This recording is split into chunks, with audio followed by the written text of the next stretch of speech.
My name is Tim Keefe. I'm from Rochester, New York, and I play for Rochester CCG. So I've been playing Universes since 2006. Me and my brother-in-law picked up a starter kit at the local shop, and it kind of started from there. You know, when Universes moved on and started doing the MHA CCG, naturally I was into that. I've been enjoying a lot of Death Arms lately. I play a lot of six-hand size characters. I sort of like making the game about restricted resources on both sides and sort of forcing the risk-reward decisions, because I've been playing for a very long time and I feel pretty practiced at them, and it's kind of fun. So yeah, that's been sort of the pet deck of late.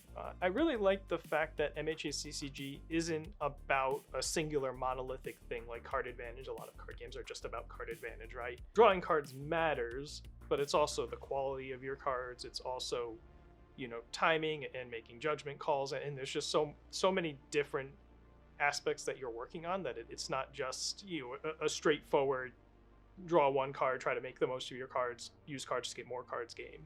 So I'm actually going to say I'm looking forward to some of these 3 difficulty foundations we've seen previewed. You know, we've had some good ones in the format so far, but we're getting, you know, quite a few more coming up, and I think it's going to make deck building pretty interesting. It's going to make, you know, there's been a trend so far in MHA where it's been about foundation quantity. A lot of people are just looking to get as many foundations as possible, and really, as the card pool gets bigger and you add especially some of these really solid 3 difficulty foundations, you start to get more into foundation quality. You know, you can have 10 foundations, but if my 8 are really good, then maybe I'm the one that's actually ahead, right? So I'm excited to see more quality, 2 difficulty and especially 3 difficulty foundations. There's a lot of tips I would give new players.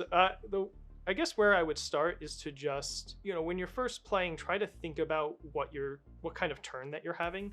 You know, what is sort of your goal for this turn? What are you know, can you actually kill your opponent this turn? If you can't, then, you know, how many attacks are worth playing? And just try to think before you start playing cards for your turn, what you're trying to accomplish that turn.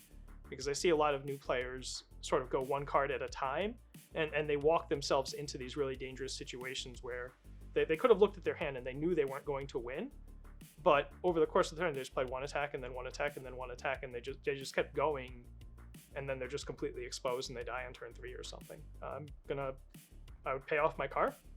I just got a new car. I've been loaned on a new car circa 6 months ago or something, and then I get to start doing some house shopping.